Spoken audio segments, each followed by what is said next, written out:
Hello and welcome to How to Be a Boundary Queen. I'm Natalie Ann Murray, the creator of this course, and I want to thank you so much for being here and congratulate you for being here. Let's be honest. You investing in yourself in this time and energy in this subject, which most people feel is boring because you know it's so important. It's so important. So that makes you exceptional. It makes you exceptional that you're here. I know that, and I want you to know that too. So I just want to give you an overview of the course so you know where we're going here. The ultimate overall goal is for you to gain so much more clarity about what the hell is this boundary subject.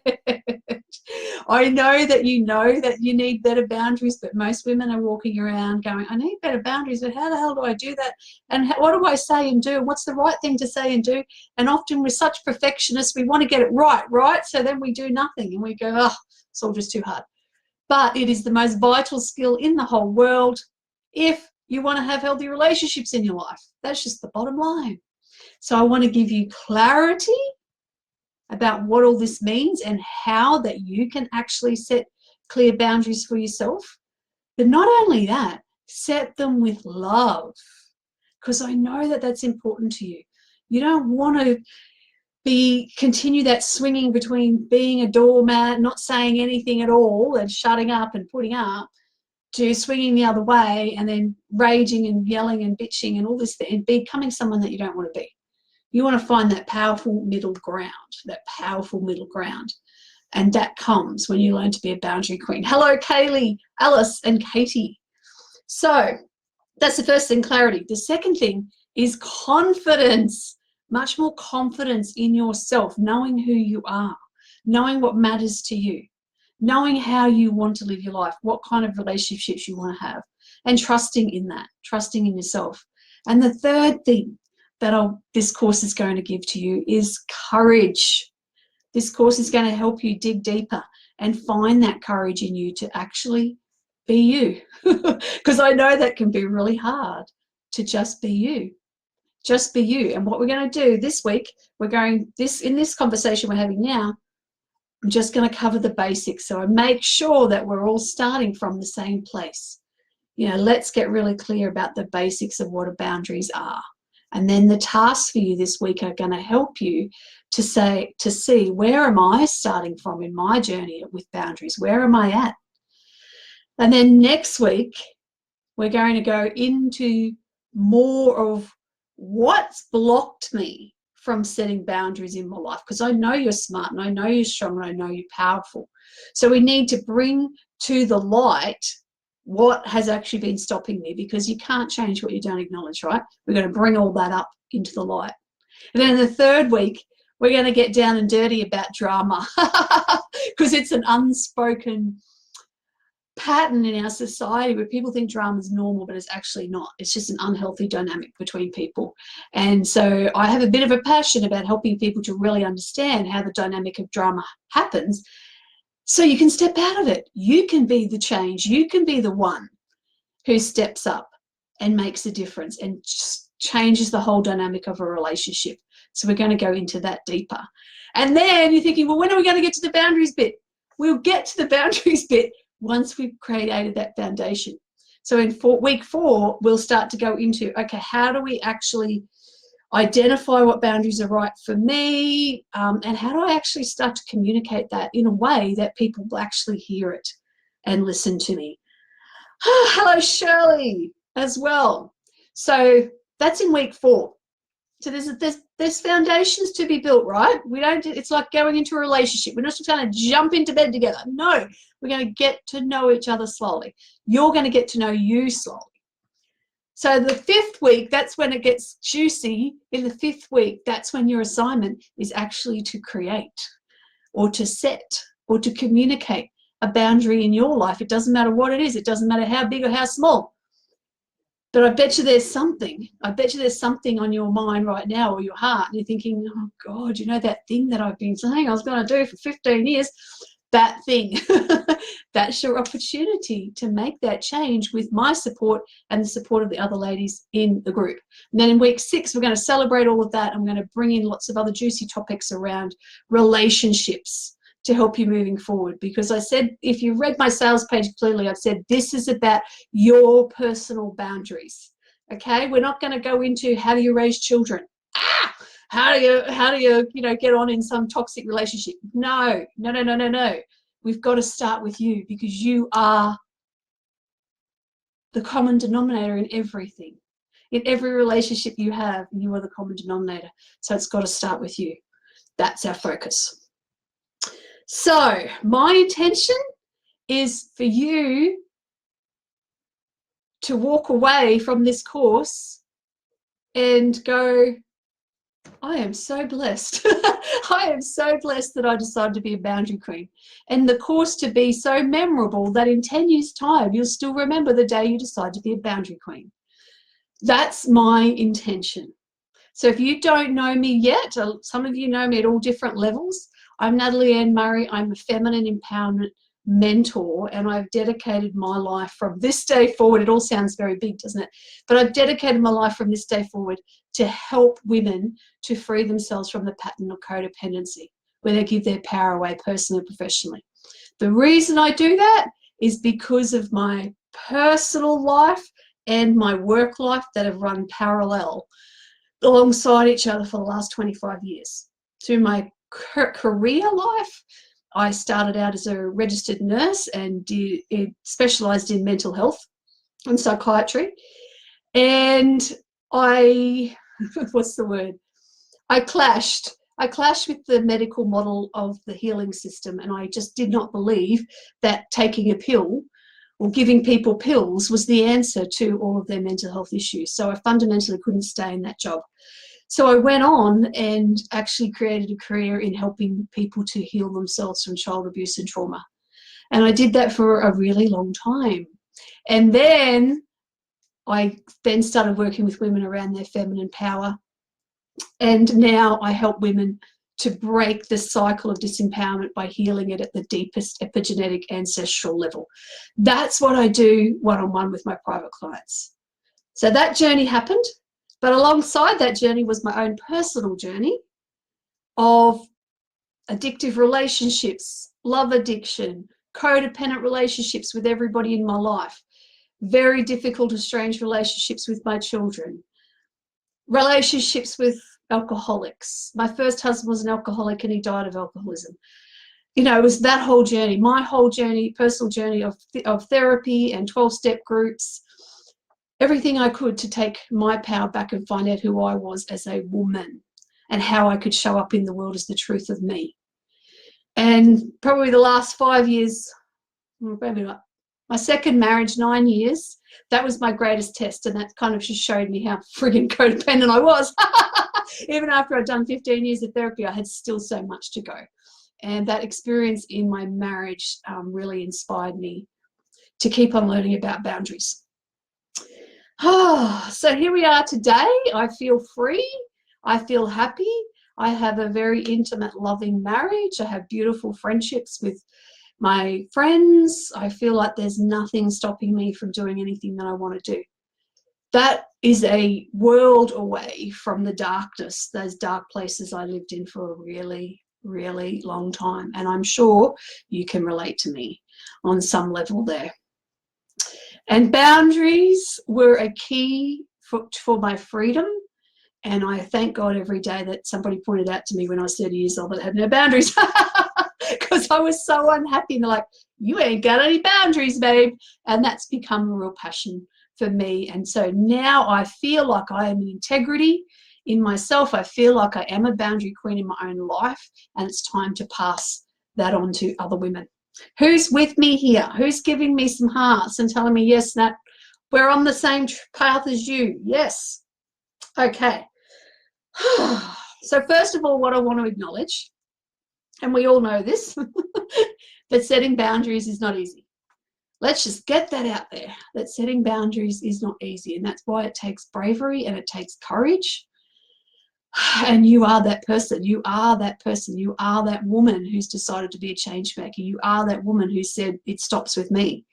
You are that woman that says, I'm going to be the example. I'm going to be the one to learn how to do this and to role model this so I can actually, what's the word? Walk my talk.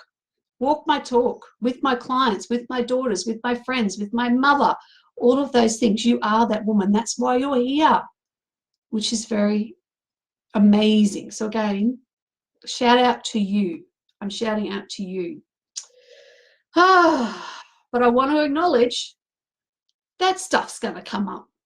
That your shit's going to come up.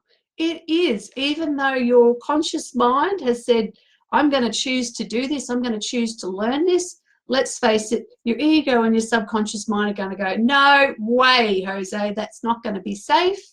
I've been this nice girl my whole life. I've been this good girl my whole life. I've got, been that people pleaser. I've adjusted, I've shifted, I've changed, I've done everything I could to fit in so I'm not rejected. Or I've gone the other way and I've isolated myself where it's nice and safe. No one can get to me. I don't have to change. Neither of those places are happy places, right? They're not happy places, but they keep you safe. They keep you safe. Give me a heart if you agree with me, right? But you would not be here if you weren't ready for change and you weren't ready to step out. But let's acknowledge that it is going to probably bring up stuff for you, and that's normal. So let's just talk about it now. Resistance is going to come up somewhere on this journey, if not today, next week, next year, next 3 weeks, whatever. It's going to happen. You're going to know that you hit resistance when you go, oh, fuck that boundary queen course. I'm not going back there. Oh, no, I don't want to tell anyone how I'm feeling. I am not going to admit, how I'm feeling right now. I'm not going to admit that I feel like a failure. Let's just pretend it's not happening. I feel sick. I'm too tired to attend this week. Oh, I'm sick in bed. All of those things are resistances. And I know that you've had those experiences of resistances before. And it's normal. It's normal. And it's all okay. It's all okay. We're here as a group to support each other and to just hold that space and go, you know what, it's okay that you're having a shit day. It's okay. It's okay that you want to throw it all in. You think, oh, this is too hard. Why do I have to be the one to change? Why can't everyone else get their shit together? Am I the only one who's ever thought that? Yes. Well, anyway, let's acknowledge that resistance is going to come up at some point, and that's okay. That's okay. It's part of the journey. So let's begin with just this basic introduction to boundaries that will then lead into you going and doing some little tasks that I have for you today to do, for you to get really clear, where am I starting from now on my journey today. So basically, let's get back to basics. Boundaries are basically just limits. They basically define you, where you start and end and where another person starts and ends. Your skin is your greatest boundary. It contains you. So when you were growing up as a little child, as a very, very small child, in the perfect world, which none of us grew up in, but in the perfect world, a child is celebrated for their individuality. A child is honoured for their individuality. A child is taught that they have a right to be who they are. They have a right to think what they think, to say what they think, to take care of their bodies, to protect their bodies, to say no, right?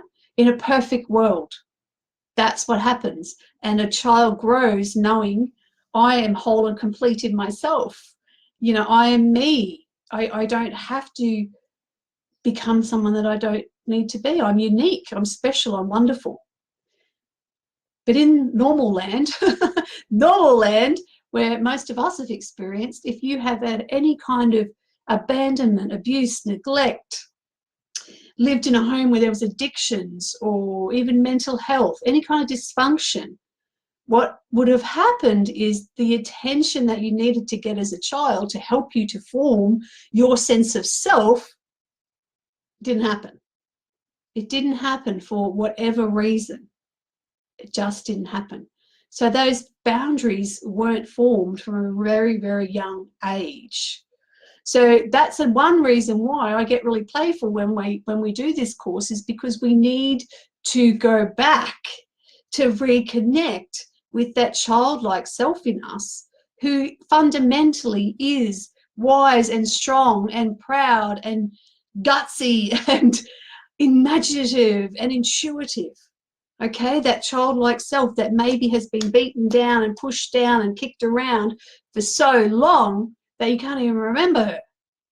Okay, we've got to bring her energy back. She's there in you. She's got to come back at some way, shape or form, because she knows the truth. It's that younger part of you who knows your truth.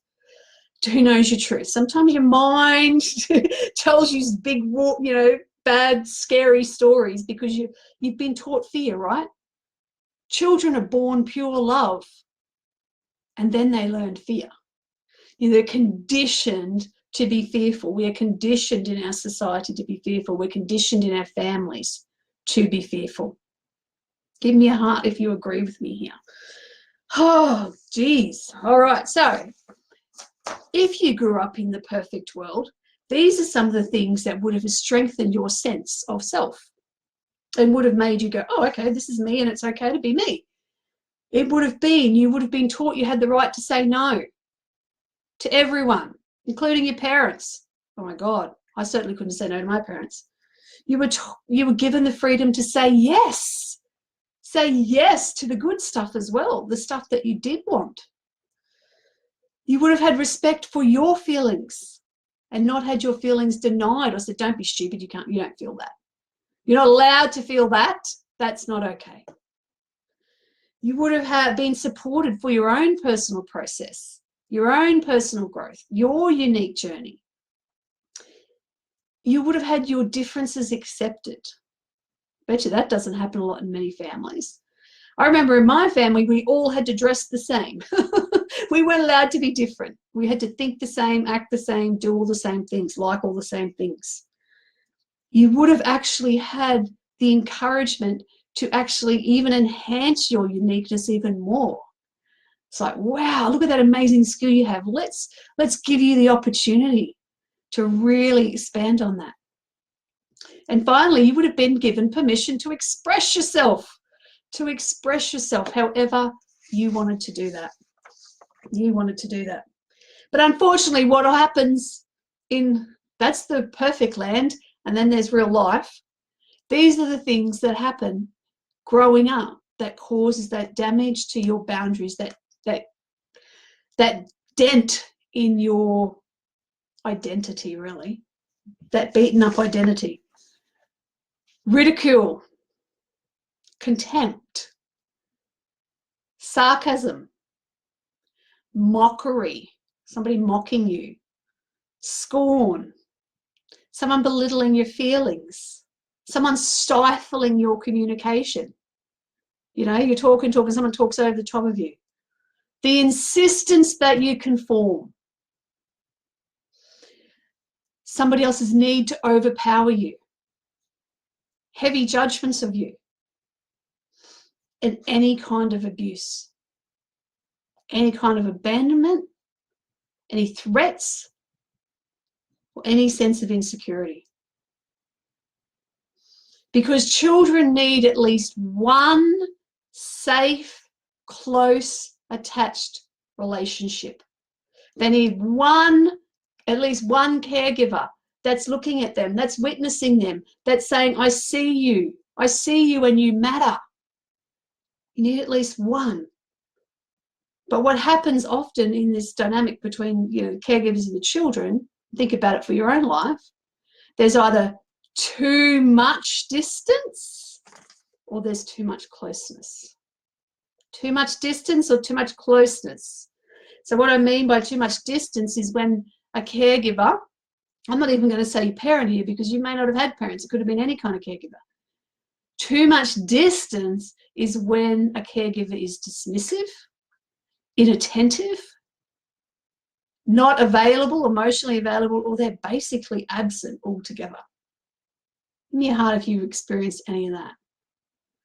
On the other hand is too much closeness. Too much closeness, icky. That happens when a parent uses a child to meet the parent's need. For example, the parent expresses their own rage onto a child like a punching bag, or they use them sexually or emotionally. That's called enmeshment because the boundaries get crossed and it gets all icky. Now, I know this is deep and this is hard to talk about right now, but we need to just lay it on the line because this is where boundaries are formed or not formed. And this is why we've got to be honest and we've got to be at least aware.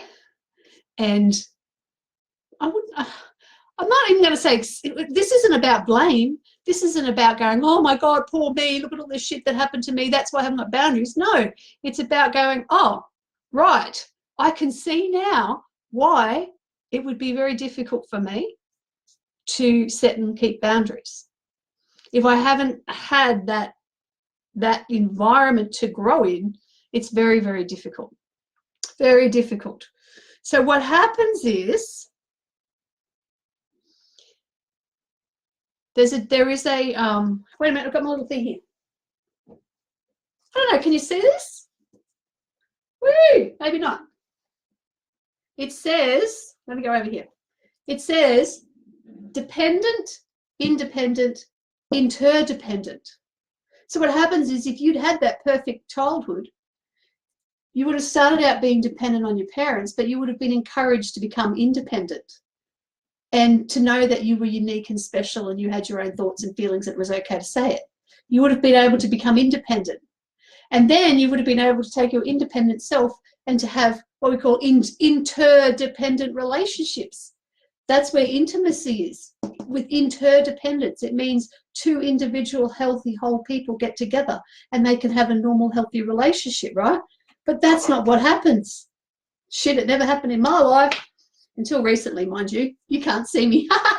What happens is with all of this stuff that I just told you, the too much closeness, the too much distance, what happens is instead, I'm like, can I do this? This is created. Oh God, look at me writing with my left hand. Aren't I amazing? That says codependency. That says codependency, right? What happens is we become codependent, which means all the boundaries are crossed. We don't know where we start. Someone else begins. We don't know what we're responsible for, what somebody else is responsible for. Oh, it gets icky.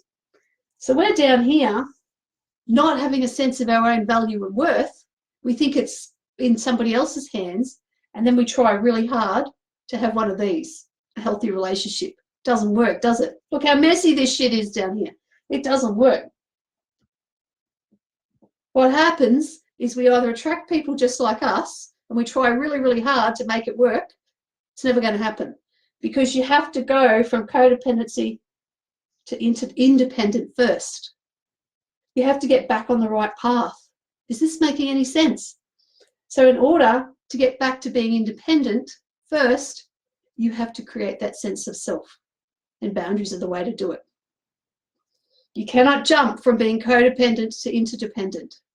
Doesn't work. It does not work. I'll share a story with you later about that. Anyway, so what should be happening is person one and here's person two, right? They're two separate people.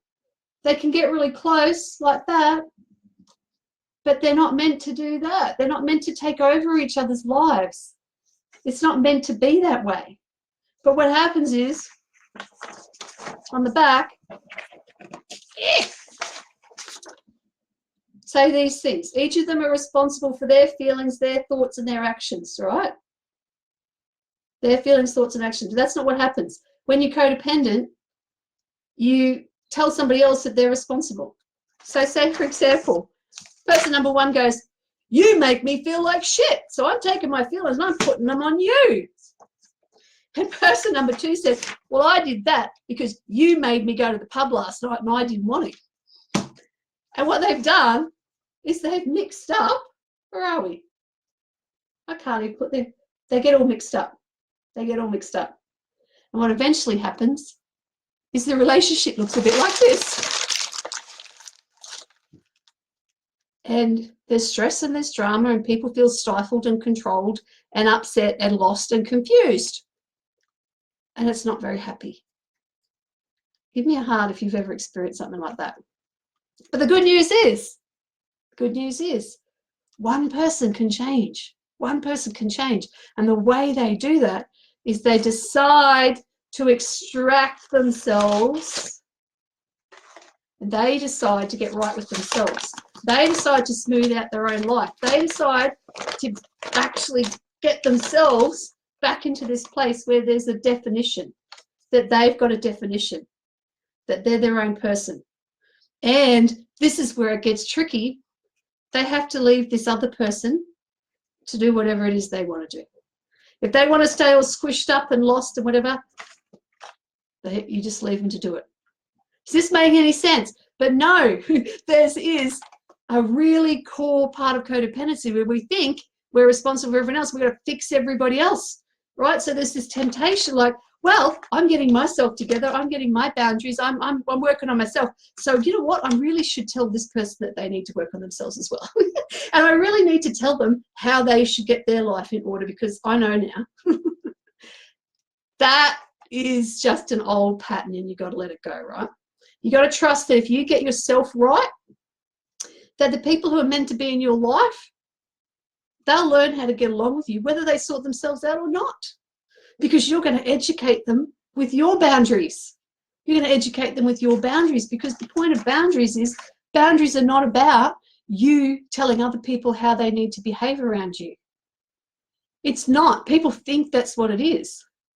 People think it's about, you know, you need to treat me, you need to tell me you love me 3 times a day because that's my boundary. No, it's not. That's controlling. That's requesting. It's got nothing to do with boundaries. It's got nothing to do with boundaries. Your boundary is about you knowing what you need and you deciding to take action to make it happen, whether somebody else plays the game or not. That's up to them. It's up to them. All right. So there's 5 signs of codependency I really want to cover with you because it's really important. The 5 core areas to work on. And I worked on these in therapy when I was in therapy forever. Felt like forever. Those 5 areas are, I don't know how to love myself. I don't know who I am. I don't know how to take care of myself. I don't know how to protect myself, which is boundaries. And I don't know how to live in moderation. And I don't really want to because it sounds boring. So, you know, in codependency, we tend to swing in extremes, right? Everything's extreme. We don't know what normal and balanced is. It's either one extreme or the other. Think about dieting. We're either starving ourselves or we're binging. So I'll give you some examples. When you've got no boundaries, it's called boundaryless. And when you've got really strong boundaries that are actually unhealthy, they're called walls. Walls. And there's a lot of women walking around with some really goddamn tough walls up that are not healthy either. That are not healthy. So some examples of unhealthy boundaries. Trusting everybody, and then trusting nobody, not letting anybody in. You know, I've been burnt before, I'm not doing that again. Another example is black and white thinking. This is the only way to do it. It's my way or the highway. Versus, I have no opinions. Whatever you tell me to do, I'll do. Whatever you want. Another example is falling in love with anyone who reaches out to you. That's having no boundaries. And the opposite extreme of that is living in rigid self-isolation, not letting anyone in. Another example is going against your own personal values versus not having respect for other people's values at all. So the first time you just like do whatever anyone wants you to do, and the other end is it's my way and everybody else's way is wrong. I don't respect anybody else's way. They've got to see it my way. Another way is just touching any person, Any person that you want to touch without asking them because you don't have any boundaries, so you've got no sense of theirs. The other extreme of that is not allowing any touch in your life at all. Not allowing anyone to touch you. I've met people like that. Whew, I've met people like that, and they live a very cold and lonely, hard life. And the other thing is believing that other people can meet your needs. Believing that other people can and should meet your needs without you asking. And the other extreme is believing nobody could ever meet your needs. So there's nobody out there that's good enough that can be in your life. Have you ever met anybody like that? I know people like that. But here's the kicker. This is what I really had to learn, which was hard to swallow. It was a bitter swill. I can't even say it. A bitter pill swill. I can't even say it. A bitter pill to swallow. When I was 30 years old, I learned that I didn't have boundaries. And the reason I got to that point was because my relationship with my stepdaughter completely broke down. My marriage was on the rocks. My health was up the shit. I had no self-esteem. I couldn't work. I didn't have a job. My life was shit in many ways, in every way. And it took that kind of level of pain and breakdown for me to be forced into realizing that I had a lot of shit going on that I hadn't even been consciously aware of, because what I'd been doing, I'd been projecting all of my pain onto my family and the people around me. I'd been projecting all of my anger and my fears and my hurts and my guilts and everything out onto everybody else. And I didn't even know that there was pain in me that needed healing. And in that moment, when I was 30 and I started my healing journey, that's when somebody pointed out to me, crap, you haven't got any boundaries. And then what I realized was how much I'd hurt other people because I didn't have a sense of boundaries. And I think that's the hardest thing about boundaries. It's one thing to say, I need to have better boundaries so people treat me better. It's a whole other ballgame to say, I need to have a better sense of boundaries so I not only treat myself better and expect better treatment, but I treat other people better. It all goes around and round. It's all connected. And sometimes that can be a really difficult pill to swallow and to get humble around. It certainly was for me. So remember I showed you the journey from being dependent to independent to interdependent. What happened was, this is my little story about that, I had only ever been out in relationships with alcoholics, and I was dependent on them to be sick to give me a job to do. I wasn't doing this consciously, of course, but this was my codependency. I needed them to be sick, so then that gave me something to focus on and someone to fix. But I didn't want to do that anymore. So when I married my second husband, I consciously said, I'm going to marry somebody who isn't an addict, who doesn't have a mental health problem, who doesn't seem to be, in chaos in their life. I'm going to marry a normal person. That's what I said to myself. I'm going to marry a normal person, thinking that I was normal. And I actually believed that because I'd been in therapy forever, and done all this work on myself and done all my childhood healing, that I actually believed I was better than. I was better than my husband because I'd done all that stuff. So I had spiritual ego going on, spiritual ego. What I found was that even though I'd married a normal person, quote unquote, I was still miserable. I was still unhappy. I was still trying to get him to change. I was still doing all of these things that caused a lot of damage in our life because I wasn't accepting that I actually didn't know how to love. I didn't know how to love myself, and because of that, I didn't know how to love somebody else. So what happened was I married a man who had healthy boundaries. I didn't know that at the time, but he had this very strong sense of self. He did not need anybody else's approval. He didn't need my approval even.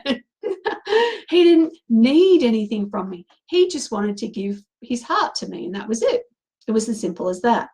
Whereas I came with all of these needs, this big empty void. And it was impossible for him to fill it, right?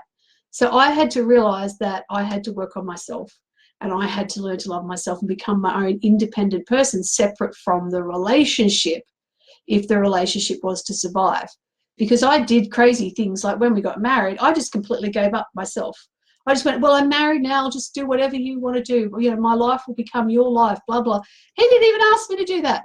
I just did it because it was that codependent pattern in me that felt like I needed to do that to be a good wife. Did not work. So I had to take that journey to become independent, and boundaries was one of the biggest ways that I did that. So what I want to do today is also to just let you know the reason why we're going to combine what I call embodiment practices in this work is because boundaries are not going to be created up here in your mind. They're more a sense in your body, of what's right and wrong for you. And I'm sure you can remember times in your life where you had that kind of gut feeling or that flash of anger. It's like, no, I don't want to be treated like that, or that person's too close to me, or no, I don't really want to do that. And you push it down and you ignore it, and it's like, no, that's not really happening. What, let me just conform, let me just go along with it. And so many women have suppressed their truth. Boom, boom, down, down, down, because we've been taught to be polite to everybody, to be the nice girl, and to agree on everything. And I don't know about you, but I'm wondering how much energy has been pushed down over all these years. Because every time you say yes when you mean no, you're actually losing power. You're actually giving little tidbits of power away, aren't you? Giving little pieces of yourself away. So part of this process of you gaining the skills and the confidence and the courage to set better boundaries in your life is to come back to your body, is to come back to the power in your body. Connect your head and your heart and the whole body together. And there is an empowerment practice that I've put together for you that you're going to watch this week, and I'm going to encourage you to practice that. But let's be honest, a lot of women, you may be feeling this way, that feels a bit uncomfortable too. It's like, I don't know that I want to be in my body. I don't know that I want to be in my body. And if you've experienced any kind of sexual abuse or physical abuse, any kind of abuse of your body, any mocking of your body, ridicule of your body, that kind of thing, you might feel resistance around that. It's normal for you to feel resistance around that if you feel that way. Of course it is. But this is a moment for you to reconnect to fundamentally the most important asset that you have, which is your body. Without your body, you're not going anywhere. You can't live, can you? And it's up to you to make that decision. Even if I feel uncomfortable, I'm going to reconnect. I'm going to reconnect to myself and find this inner strength in me that I didn't even know I had. So I just want to, this week, just start to plant some key ideas in your mind about boundaries to really start to think about moving forward. The first thing I want to say is that your decision to set better boundaries in your life is actually the most loving decision that you can make in any relationship. Even though your fearful ego mind might be saying, oh my God, I hope my partner doesn't think I'm a bitch, or I hope my parents don't think I'm a bitch, I hope my children don't think I'm a bitch. Because that's the fear, isn't it? That people are going to go, oh, who does she think she is? Who does she think she is?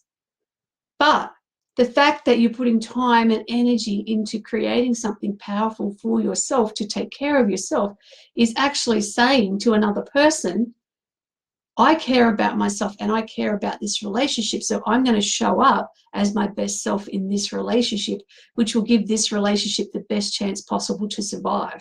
Because let's think about it, if you didn't give a shit, you wouldn't put the effort in, or you continue to show up as some fake person and block all chance of intimacy, of really getting to know someone, of really having a close relationship with someone, which I know that you want, otherwise you wouldn't be here. You want closeness with people. You want real relationships. You want genuine relationships.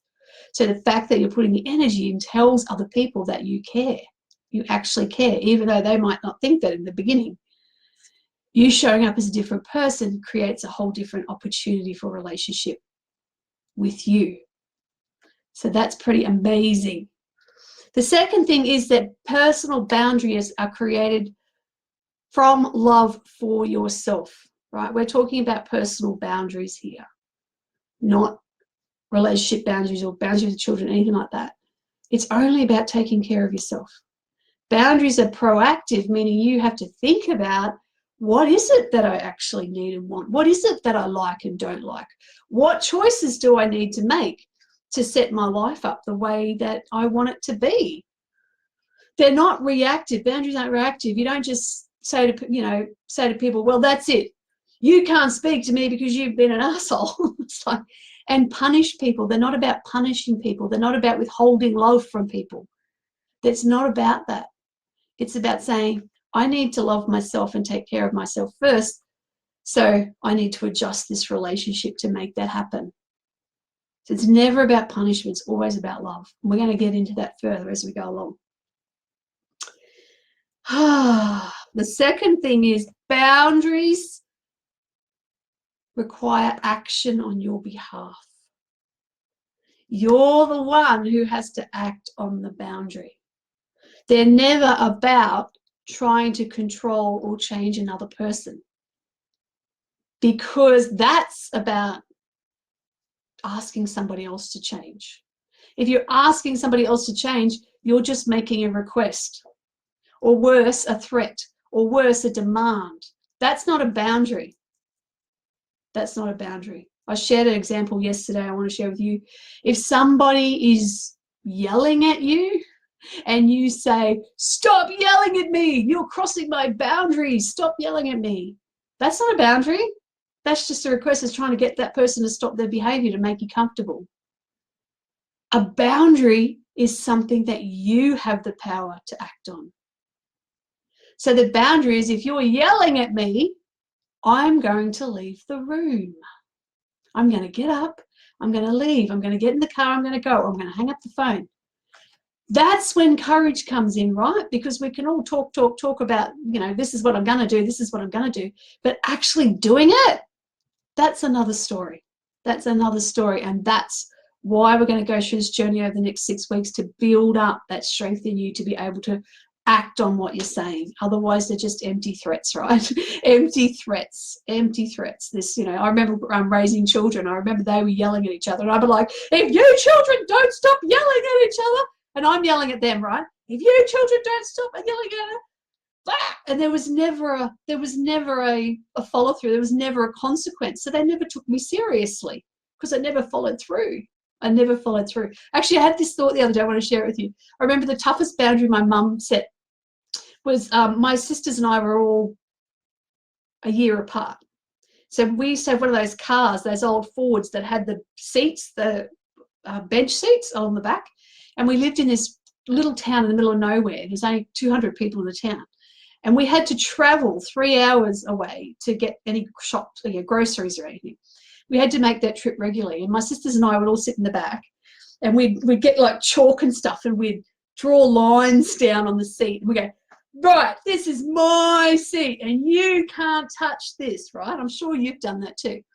And what would happen is we'd be on that drive, and we'd be fighting, and we'd be going, no, she's touching me. She's touching me. Oh, she's on my side. And we would do that. We didn't know we were setting boundaries, but we'd scream and yell and everything. And my mum over and over would say, if you kids don't shut up, I'm going to stop the car and I'm going to kick you out. And we go, yeah, mum. Never listen to her. Until this one day, she'd had enough. If you kids don't stop yelling, I'm going to stop the car and kick you out. She did. She stopped the car. She got out. She opened the door. Get out. We all got out and we stood on the side of the road. I was probably about 8 at that time. And she drove away. She drove up the road and around the corner. And there we were in the middle of nowhere. In the middle of the bush. I tell you what, we all started crying. We were like, no, we all started crying. She left in about 5 minutes. She made it painful. And she turned around and came back. She said, get in the car, kids. We got in the car. Shut up. We learn our lesson, right? We learn our lesson. So the thing about boundaries is you've got to be able to follow through. So we're going to build on that strength. And this memories in my mind of this woman who didn't realize that she had to act on her own boundaries.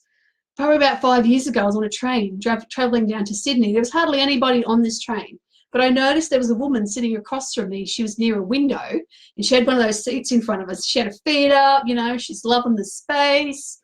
And we pulled into a station and a man got on, this big man, and he had this huge suitcase. And out of all the seats on the train, he decides to sit next to her. So he gets this big suitcase and he dumps it on the seat in front of her and he sits down in this seat. And I watched her body language and she's like squeezed into the window with this huge man there. And her reaction was to get angry.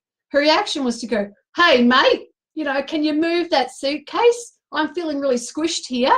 And he goes, no, sorry, lady. I can't remember what his excuse was. I can't, you know, I'm just trying to sit here.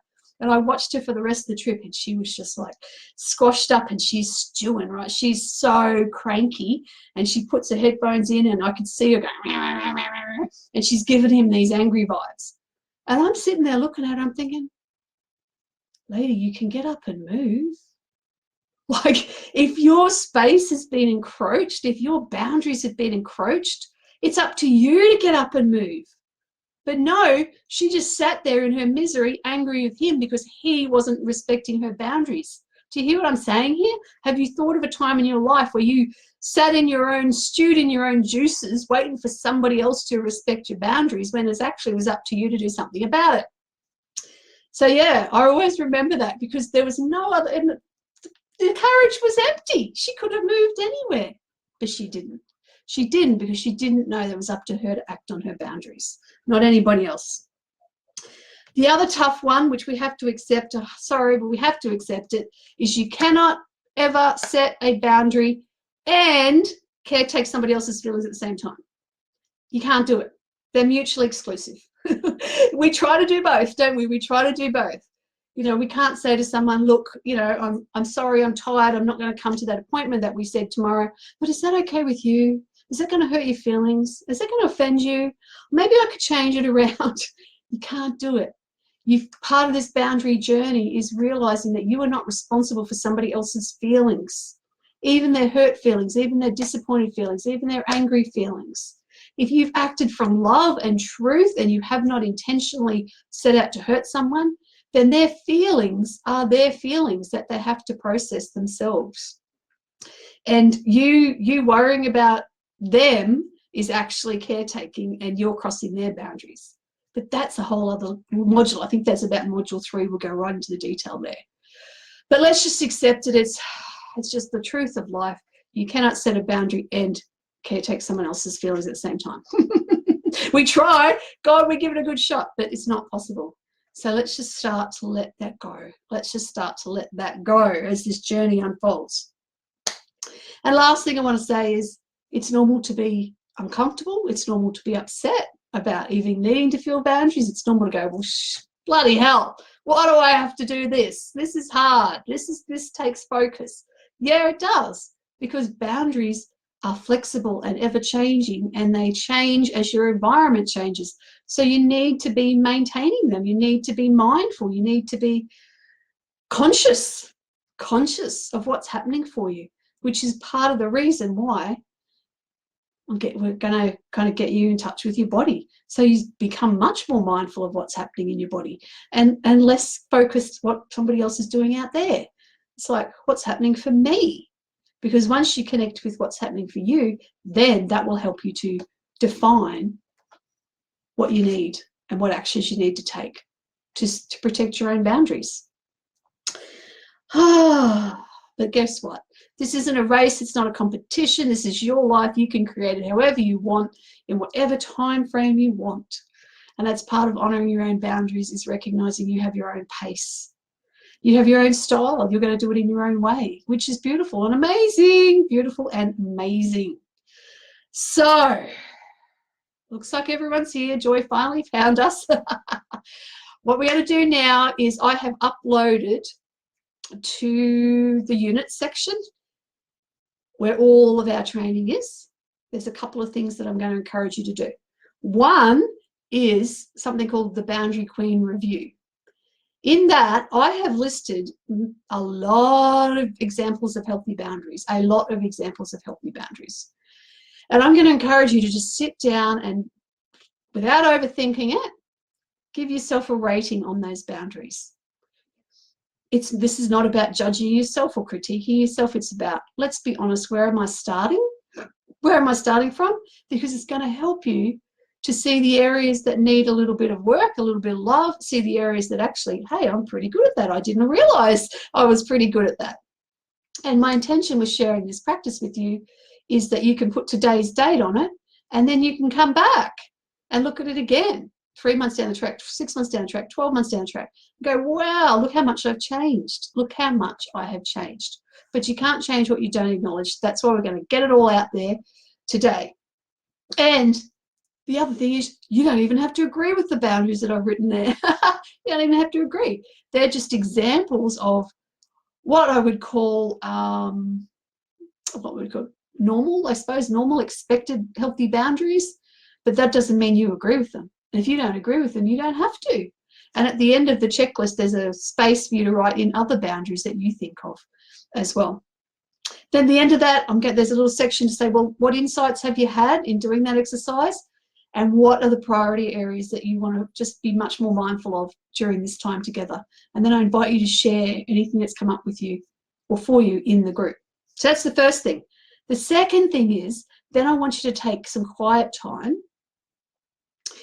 to print out the little exercise in there called the Boundary Queen Embodiment Blueprint. And I want you to take some quiet time to really sit down and write down the version of yourself.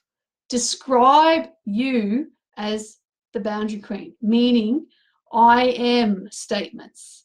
This is not about I wish, I hope, gee, this is what I hope will happen. No, I am. When you are embodied as the Boundary Queen, how will you be thinking? How will you be feeling? How will you be acting? How will other people around you be reacting to you? What will be different in your life? I suppose you could say this is about writing a vision or whatever goal, whatever you want to call it, but I'm encouraging you to write it as if it's already happened. It's already happened, and you are embodying the energy of the Boundary Queen in you. The Boundary Queen in you, and allow yourself to believe and know in your heart that you are already enough just as you are. You don't need to fix yourself or perfect yourself anymore. You already are everything that you need.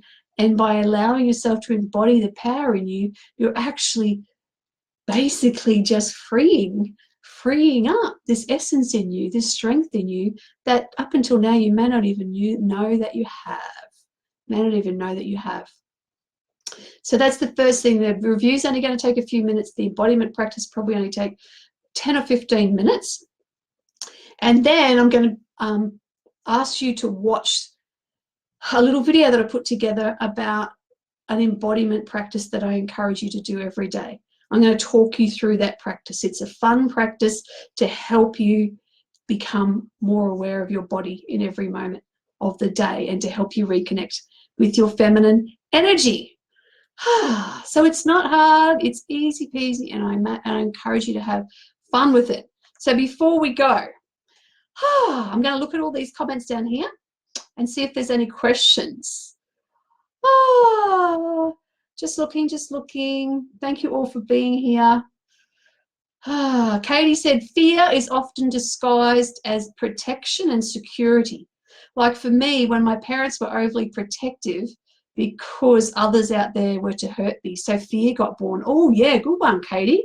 Yeah, your parents' fear was then projected onto you, like, oh, be afraid of everybody out there.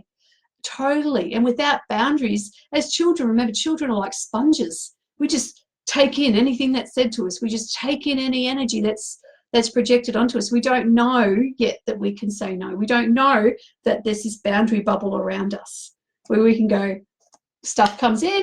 Do we want to believe that? Do we want to take that on or not? No, we don't.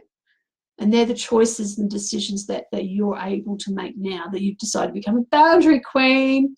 Hello, Alice. Hello, Joy. Hello, Shirley. Hello, Katie. Okay, so Katie says, so mother and daughter are like best friends. I'm assuming that you are talking about enmeshment. Enmeshment, yes. Usually when mother and daughter are best friends, that's a sign of enmeshment, because if a parent has used a child as a peer, that's enmeshment. We are actually going to talk about that in a little bit more detail in a few weeks down the track, and I hope that will make more sense. Oh, Alice got both distance and enmeshment from your mum, and it took a long time to see it. Oh, so true. That makes it so even more confusing, doesn't it, Alice? You get the distance and then you get the enmeshment. You get all these mixed messages, and then no wonder the boundaries are all one extreme to the other, one extreme to the other. Oh, Kaylee. Kaylee's saying she's struggling to find the heart emoji, but she wants to give me a heart. Well, that's good. Katie, that is so liberating to know. Just fix me up and everyone else will straighten up. No, I think you mean, let me read that again. Just fix me up and everything else will straighten up. Oh, yes. Okay, so you were talking about this. Totally. Well, that's the only thing you can do, right? You can only get straight in your own life. That's all you can do. And if other people come along and they're all bleh like that, well, it's no big deal. It's no big deal, because you're going to attract a lot more people who got their self sorted out. Oh, dear. Alice, yes, Alice tried the walls things. You tried that? Didn't work, right? Doesn't work long term, does it? Kaylee, oh, I love that. I want boundaries so I can treat people better. Oh, I'm so glad you said that, because I want to share with you three oh my goodness, am I? 3 universal boundaries. Okay, 3 universal boundaries that if everyone in the world had these boundaries, so many problems in the world would be fixed. And I'm encouraging you to consider taking on these boundaries yourself. Okay, these are 3 universal boundaries. The first one is, I will not allow anyone to intentionally harm me. The second one is, I will not allow myself to intentionally harm another person. Oh, that's giving me the goosebumps. And the third one is, I will not allow myself to intentionally harm me. Let me say them again. I will not allow anyone to intentionally harm me. I will not allow myself to intentionally harm another person. And I will not allow myself to intentionally harm me. I think they're 3 very powerful boundaries. Can you imagine if everybody lived by that? But even if you just remember those 3 boundaries, that in itself will change your life. I can tell you. I can tell you. All right. Joy's saying I can relate. I don't know what you can relate to, but I'm sure I get you. So Nat said, oh, sorry, Shirley says, Nat, I feel that that's my issue. I don't know how to love myself. I want what you're having. I love myself so much, but it's not in a, I love myself way. It's just like, it just is. It just is, because I've found my childlike love for myself. Children love themselves, don't they? When they're born, they think they're amazing. They just want to look at themselves in the mirror, and then that's knocked out of them, and someone tells them, don't be up yourself. You shouldn't be, what's it called? Vain. Actually, I'll tell you a funny story. One of the practices that I do that have helped me to love myself is shadow work. And I do talk about that in other processes in my free group. But one of the biggest shadows I had to own in order for me to become a business person, in order for me to become an online business person and put myself out there on Facebook Lives like this, I had to own the shadow of vain. I had to allow myself to be vain. Now, when I said that, initially I nearly threw up in a bucket. It was like, because it was like the message that when I was a child was, you can't be vain. That's the worst thing in the world to be vain. But I had to own being vain in order to say, hey, I'm pretty good. It's okay for me to show up and for people to see me. It's a journey. All right, Alice is saying it's harder, but it's harder if I am in a group and one person isn't treating me well. I had that problem at the weekend. If I'd walked out, I would have had to leave the group and I didn't want to. Oh, that's a tricky one, isn't it, Alice? And I totally hear what you're saying there. I encourage you to write that one down. Alice, write that one down, and let's leave that open to be explored over the next few weeks to see if you get a different perspective on it in a few weeks' time. You know, it could be that new way of setting boundaries when that stuff's happening. That could be your example. I encourage you to be open with that. There's a lot to be said around that one, I think. Shirley said, funny, haha, a lady just asked if I'd mind sharing my table, and I said no when I meant yes. So you did the opposite. So after a few minutes, I said that I'm moving because I'm doing personal work, and then she chose to move. Oh, it's all happening. It's all happening. Oh, okay. So here we are. Thank you all so much for the questions. Thanks for being here today.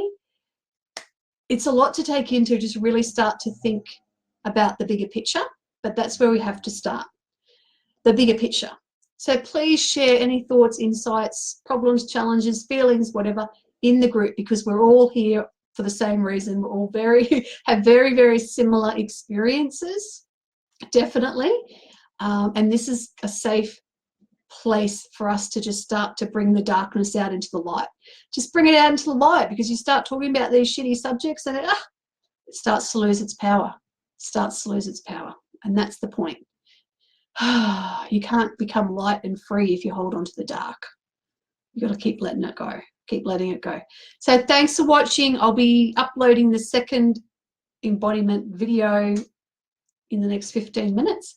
But go into the unit section on this page and you'll find the exercises to print out or just to watch on your computer. All right, I'll see you soon in the group. Bye.